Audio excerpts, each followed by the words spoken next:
nofaritana avy ny fotony aranezahana ifanaraka amin'ny filan'ny ponina ny paikady fampandrosoana izay nofaritan'ireo teknisianina tany amin'iny faritra Bongalava iny atolotra ny fitondram-panjakana Atsoatso moa izay tetika asa vaovao izay Ravakarandramanala Somra Samuel no mamintina ny vaovao.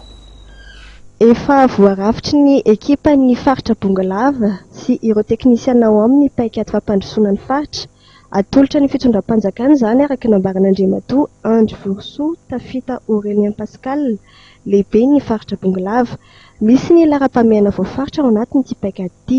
Ny zavatra mampiavaka tsy dia hoe misy dia mampiavaka ohatran'ny satoana fa ny afomanga zany dia isaorana ny filohan'ny repoblika sy ny gouvernemanta tarihan'Andriamatoa Prime Ministre fa mijery manokana ny faritra Bongalava satria miangoka ny hafaliana ny olona alina tontolo. Ankoatr'izay moa zany dia misy ny hetsika mahazatra natao ankalazana ny 26 nandritra ny herinandro.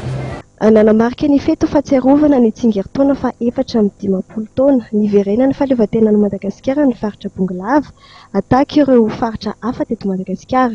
Izany moa dia fampiarana ny baiko nomeny filoham-pirenena Hery Rajaonarimampianina amin'ny anantanterahana fetim-pirenena araka ny tokony izy. Ny lara-pahamehana zany dia ny lalana satria hitanareo fa misy lalana mampitohy an'ireo distrikta sy commune izay tena simba.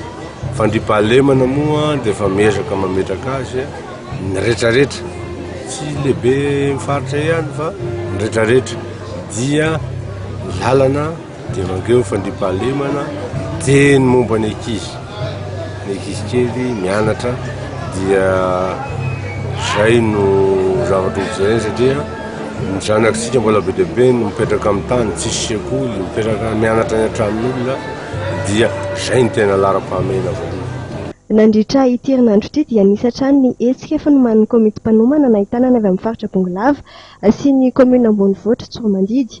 Isany amin'izany ny fampifalifaliana ny vahoaka tamin'ny alalan'ny baolina populaire. Ny aliny 20 jona kosa dia misy ny afomanga lehibe. Ho an'ny andron'ny 19 jona omaly kosa dia misy ny matso lehibe nahitana ny fandraisana anjara ny mpianatra, ny mpanao aiady, ny fikambanana vadin'ny zandary ary ny zandarin'ireo pirenena.